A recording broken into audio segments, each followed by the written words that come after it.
अस्सलामुअलैकुम। आज हम लोगों ने क्लास 8 मैथमेटिक्स की एक्सरसाइज 4.1 को स्टार्ट करना है।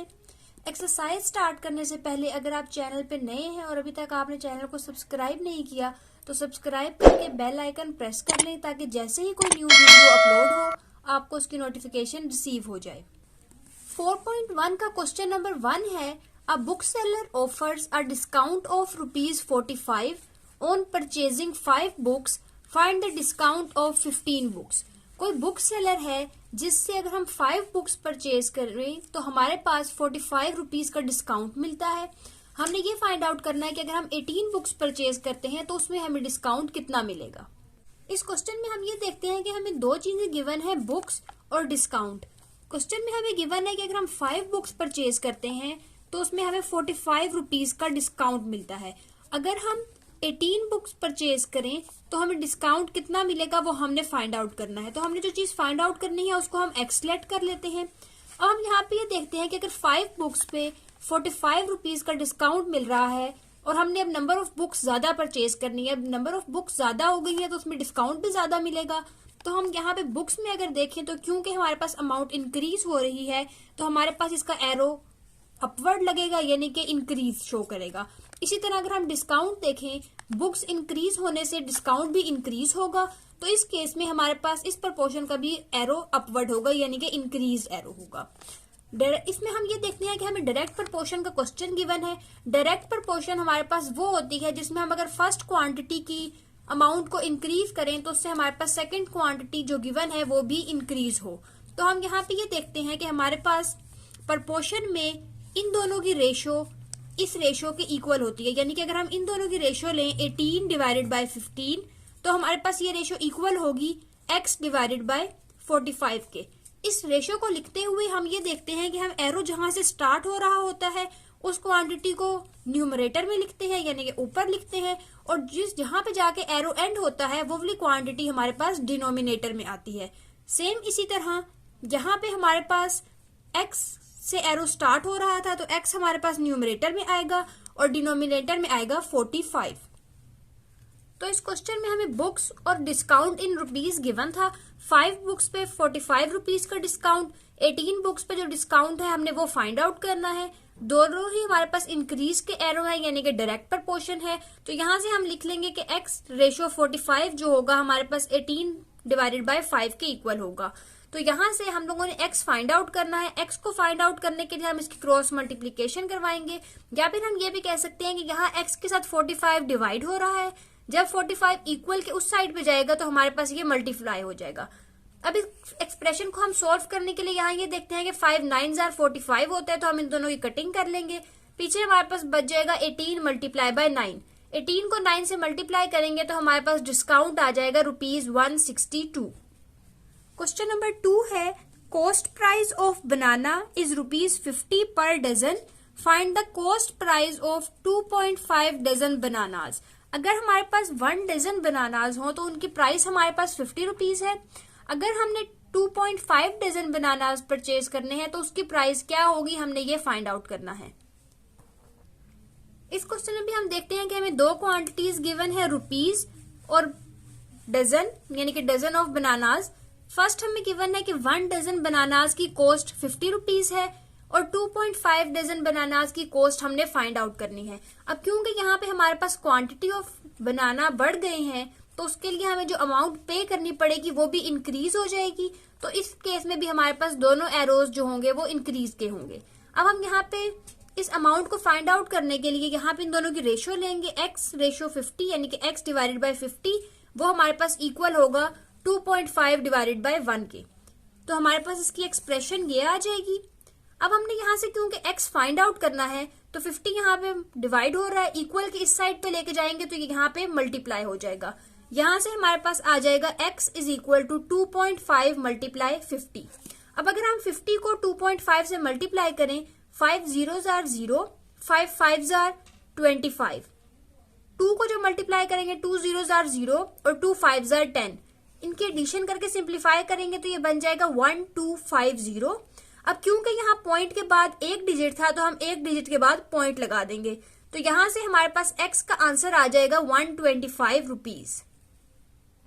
क्वेश्चन नंबर 3 है, cost of 5 kg apples is ₹400. Hassan buys 12 kg apples and gave a note of ₹1000 to the shopkeeper. How much money will he get back from the shopkeeper? इस question में हमें given है कि हमारे पास 400 rupees amount है अगर हम 5 kg apples purchase करते हैं। हसन ने 12 kg एप्पल परचेज किए हैं, तो हम यहाँ पे ये फाइंड आउट करेंगे कि 12 kg एप्पल्स की क्या अमाउंट होगी जो हसन को पे करनी पड़ेगी। अगर वो 1000 रुपीज देता है तो उसमें से उसके कितने पैसे थे जो उसने एप्पल्स के लिए पे करने हैं, बाकी जो अमाउंट होगी वो उसको शॉपकीपर वापस रिटर्न करेगा। इस क्वेश्चन में हम ये देखते हैं कि हमें केजी ऑफ एप्पल्स और अमाउंट यानी कि रुपीज गिवन है। फर्स्ट हमें गिवन है कि 5 kg एप्पल्स की प्राइस है 400 रुपीज, तो यहाँ से हमारे पास केजी आ जाएंगे 5 और रुपीज आ जाएंगे 400। सेकेंड, अब हम लोगों ने 12 kg ऑफ एप्पल्स की अमाउंट फाइंड आउट करनी है, तो यहाँ पे हमारे पास 12 kg आ जाएगा और रुपीज में हम लोग लिख लेंगे x, यानी कि हमने x को फाइंड आउट करना है। अब हम यहाँ पे ये देखते हैं कि हमारे पास जो एप्पल्स की अमाउंट है पहले वो 5 kg थी, अब हम 12 kg परचेज कर रहे हैं, अमाउंट ऑफ एप्पल्स बढ़ गई है तो हमारे पास इसका एरो इंक्रीज होगा। अब क्योंकि हम ज्यादा क्वांटिटी परचेज कर रहे हैं तो उसके लिए हमें पैसे भी ज्यादा देने पड़ेंगे, तो इस केस में हमारे पास ये एरो भी इंक्रीजिंग होगा। अब इस x को फाइंड आउट करने के लिए हम इन दोनों की रेशियो लेंगे, ये आ जाएगी x डिवाइडेड बाय 400। क्योंकि एरो x से स्टार्ट हो रहा है तो हम x को न्यूमरेटर में लेंगे और 400 को डिनोमिनेटर में। इसी तरह हम इस फ्रैक्शन की रेशियो लेंगे, ये हमारे पास आ जाएगी 12:5। इन दोनों की रेशियोज आपस में इक्वल होती है, तो यहाँ से हमारे पास आ जाएगा x divided by 400 is equals to 12 divided by 5। अब इसको सिंप्लीफाई करने के लिए हम यहाँ पे ये देखते हैं कि 400 x के साथ डिवाइड हो रहा है, इक्वल की साइड पे आएगा तो यहाँ पे आगे मल्टीप्लाई हो जाएगा। अब अगर हम इसकी कटिंग करें तो 580 होता है 400, यहाँ से हमारे पास आ जाएगा 12 मल्टीप्लाई बाय 80। इन दोनों की मल्टीप्लीकेशन करवाएंगे तो हमारे पास कॉस्ट ऑफ 12 kg एप्पल्स आ जाएगी 960, यानी कि अब हसन ने 960 रुपीज पे करने हैं अगर वो 12 kg ऑफ एप्पल्स परचेज करना चाहता है।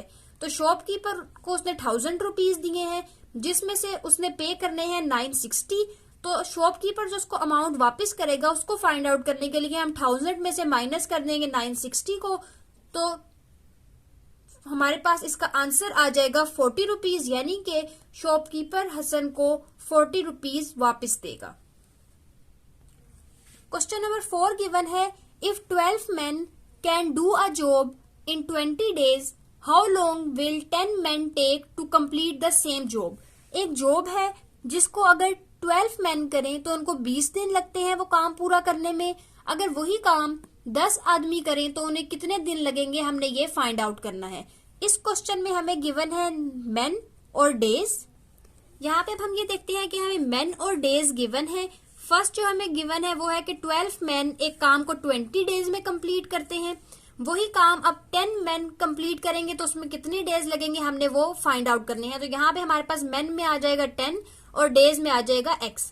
अब हम यहाँ पे ये देखते हैं कि एक काम 12 बंदे कर रहे थे 20 दिन में, अब वही काम 10 बंदों ने करना है, बंदे कम हो गए हैं तो हमारे पास इसका एरो डिक्रीज होगा, यानी कि ये ऊपर से नीचे की तरफ आएगा, डिक्रीज का एरो शो होगा। लेकिन अगर कम बंदे वो काम करेंगे और काम सेम करना है तो हमें उसमें ज्यादा टाइम लगेगा, तो उसके लिए हमारे पास डेज का एरो इंक्रीज होगा। आप जब भी क्वेश्चंस करेंगे तो उसमें हम ये देखते हैं कि हम जब भी मैन को और डेज को, वर्कर्स को और डेज को कंपेयर करते हैं तो इनकी जो प्रपोर्शन आती है वो इनवर्स प्रपोर्शन आ रही होती है, क्योंकि जब हम बंदे कम कर देंगे तो हमारे पास दिन ज्यादा लगेंगे। तो इस केस में हम जब इन दोनों की रेशियो लेंगे तो हमारे पास ये आ जाएगा x divided by 20 is equals to 12 divided by 10। इसमें भी हम लोग यही देखेंगे कि जहां से एरो स्टार्ट हो रहा है वो क्वांटिटी हमारे पास न्यूमरेटर में आएगी और जहां एरो एंड हो रहा है वो क्वांटिटी हमारे पास डिनोमिनेटर में आएगी। इसी तरह यहाँ पे हमारे पास आ जाएगा 12 डिवाइडेड बाई 10 और ये दोनों फ्रैक्शंस आपस में इक्वल होंगी। अब हम यहाँ से x फाइंड आउट करने के लिए ये देखते हैं कि x के साथ 20 डिवाइड हो रहा है, इक्वल के उस साइड पे जाएगा तो हम इसको मल्टीप्लाई करवाएंगे, ये हमारे पास आ जाएगा 12 बाई 10 मल्टीप्लाई बाई 20, 10 2 20 होता है। यहाँ से हमारे पास आ जाएगा x is equals to 12 multiply by 2। 12 को जब 2 से मल्टीप्लाई करेंगे तो हमारे पास नंबर ऑफ डेज का आंसर आ जाएगा 24 डेज। क्वेश्चन नंबर 5 है, if 20 20 people can do a work in 15 days, how many more people are required to complete the work in 10 days? इस क्वेश्चन में हमें गिवन है कि हमारे पास कोई काम है जिसको 20 बंदे 15 दिन में करते हैं। अगर हमने 10 दिन में वो काम खत्म करना है तो उसके लिए हमें कितने बंदे चाहिए होंगे, ये हमने फाइंड आउट करना है। इसमें हम ये देखते हैं कि हमारे पास अगर हमने काम जल्दी कंप्लीट करना है, पहले 15 दिन लग रहे थे, अब हमने उसमें डेज लगाने हैं 10, यानी कि अब हमने उस काम को जल्दी कंप्लीट करना है तो हमें ज्यादा बंदे चाहिए होंगे। तो हम लोगों ने यहाँ पे जो इंक्रीज्ड पीपल हैं वो फाइंड आउट करने हैं। तो इस क्वेश्चन में हम देखते हैं कि हमें पीपल और डेज का रिलेशन गिवन है, जिसमें हमें गिवन है कि 20 पीपल 15 डेज में कोई वर्क कंप्लीट करते हैं। तो हमारे पास पीपल में आ जाएगा 20 और डेज में आ जाएगा 15, यानी कि इनकी रेशियो बनेगी 20:15। नेक्स्ट हमें गिवन है कि हमने पीपल फाइंड आउट करने हैं अगर वही काम हमने 10 डेज में करना हो। तो यहाँ पे पीपल में आ जाएगा x और डेज आ जाएंगे 10। अब यहाँ पे भी हम ये देखते हैं कि हम लोगों ने जो क्वांटिटी या क्वेश्चन में हमें जो प्रॉब्लम गिवन है उसमें ये है कि हम लोगों ने उस काम को जल्दी कंप्लीट करना है, यानी कि 10 डेज में करना है। नंबर ऑफ डेज कम हो गए हैं तो यहाँ पे हमारा एरो ऊपर से नीचे की तरफ लगेगा, यानी कि ड्रॉप का एरो लगेगा, डिक्रीज का। और अब सेम काम जब हमने जल्दी करना है तो हमें ज्यादा पीपल रिक्वायर होंगे ताकि काम जल्दी खत्म हो, तो उसके लिए हमारे पास इसका एरो इंक्रीज होगा, यानी कि हमें नंबर ऑफ पीपल ज्यादा चाहिए होंगे। तो अब हम लोग इसकी जब रेशियो लिखेंगे तो हमारे पास ये आ जाएगा x/20, क्योंकि एरो हमारे पास स्टार्ट हो रहा था x से।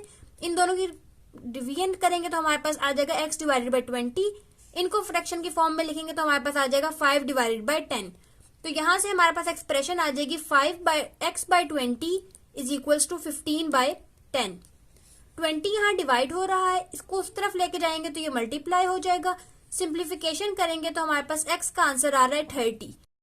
अब यहाँ से हमारे पास नंबर ऑफ मैन आ गए हैं 30, यानी कि हमें 30 पीपल चाहिए वही काम 10 दिन में करने में, लेकिन 20 मैन ऑलरेडी या 20 पीपल ऑलरेडी अवेलेबल है। और क्वेश्चन में हमसे ये पूछा गया कि हमें कितने मजीद पीपल रिक्वायर्ड है। तो उसके लिए हम यहाँ पे ये देखते हैं कि टोटल 30 चाहिए, जिनमें से 20 ऑलरेडी अवेलेबल है। तो कितने कम है ये फाइंड आउट करने के लिए हम टोटल रिक्वायर्ड यानी कि 30 में से माइनस कर देंगे अवेलेबल पीपल 20 को। 30 - 20 करेंगे तो आंसर आ जाएगा 10, यानी कि हमें 10 पीपल मजीद चाहिए अगर उस काम को हम कंप्लीट करना चाहते हैं 10 डेज में। क्वेश्चन नंबर 6 है, if 1 dozen eggs cost ₹96, find the cost of 8 eggs. हमारे पास 1 डजन एग्स की प्राइस है 96 और हमने 8 एग्स की प्राइस फाइंड आउट करनी है। अब इस क्वेश्चन में हम ये देखते हैं कि हमारे पास एग्स और रुपीस की रेशियो गिवन है। सबसे पहले हमें गिवन है 1 डजन एग्स की प्राइस 96 रुपीज। 1 डजन में हमारे पास 12 होते हैं, तो यहाँ से हमारे पास 1 डजन एग्स में 12 एग्स होंगे, तो हमारे पास एग्स में आ जाएगा 12 और रुपीज आ जाएंगे उसके 96, यानी कि 12 एग्स हमारे पास है 96 रुपीज के और हमने 8 एग्स की अमाउंट को फाइंड आउट करना है। तो यहाँ पे हमारे पास एग्स आ जाएंगे 8 और अमाउंट आ जाएगी अननोन यानी कि x। अब इस क्वेश्चन में हम ये देखते हैं कि हमारे पास अगर हम इन दोनों की प्रपोर्शन को देखें तो 12 एक्स 96 रुपीज के हैं, 8 एक्स की अमाउंट हमने फाइंड आउट करनी है। एक्स भी कम हो गए हैं तो हमारे पास उसकी अमाउंट भी कम होगी, तो दोनों एरो की डायरेक्शन सेम होगी, चाहे दोनों अपवर्ड ले लें चाहे दोनों डाउनवर्ड ले लें। हम यूजुअली जो अननोन पैरामीटर है उसके एरो की डायरेक्शन बॉटम से टॉप की तरफ लेते हैं, तो उसके अकॉर्डिंग हम एक्स की जो एरो की डायरेक्शन है उसको भी बॉटम से टॉप की डायरेक्शन में ले लेंगे। तो यहाँ पे हमारे पास आ जाएगा x डिवाइडेड बाय 96 और 8 डिवाइडेड बाय 12। इन ये दोनों फ्रैक्शंस आपस में इक्वल होंगी, तो यहाँ से हमारे पास आ जाएगा x divided by 96 is equals to 8 divided by 12। Simplification करने के लिए 96 x से डिवाइड हो रहा है, वहां जाके मल्टीप्लाई हो जाएगा।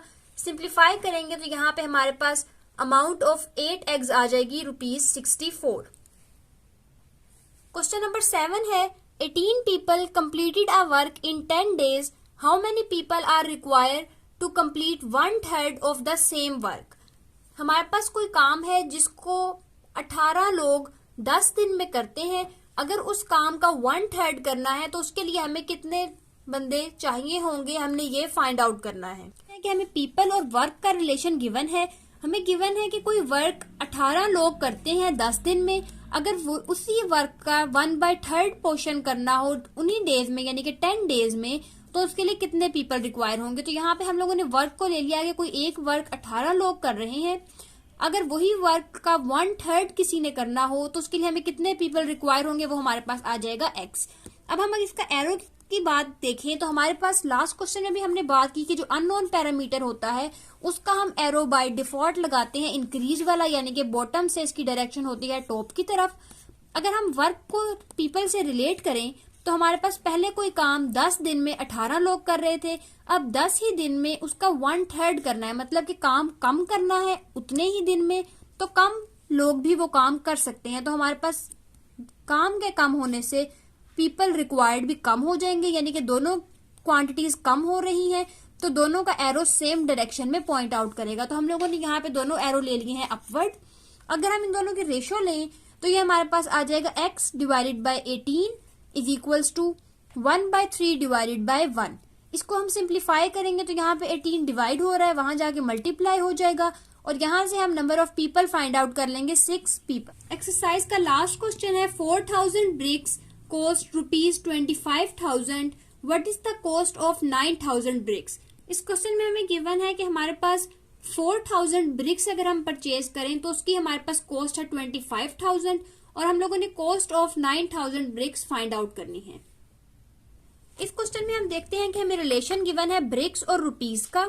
सबसे पहले हमें गिवन है कि 4000 ब्रिक्स 25,000 की है और हमने 9000 ब्रिक्स की क्वांटिटी फाइंड आउट करनी है प्राइस की, तो हम लोग उस प्राइस को लेट कर लेंगे x।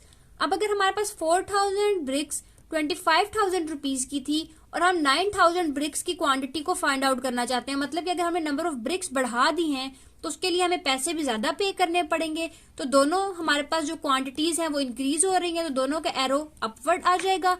अगर हम इनकी रेशो लिखें तो हमारे पास आ जाएगा x divided by 25,000 is equals to 9000 divided by 4000।